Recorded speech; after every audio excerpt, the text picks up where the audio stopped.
পার্লামেন্টের ভেতরে লাইব্রেরি,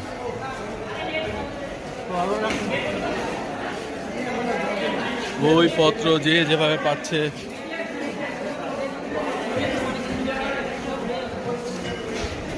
মূল্যবান যেখানে যা ছিল সব নিয়ে যাচ্ছে।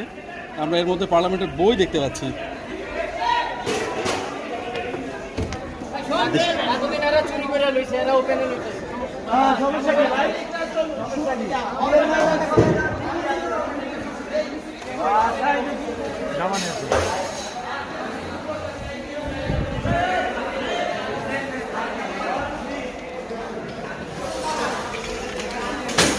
ভাই ভাঙেন না, এই ভাঙতেছো কেন ভাই?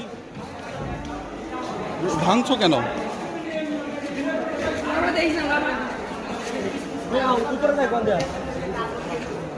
সবাইকে দিব।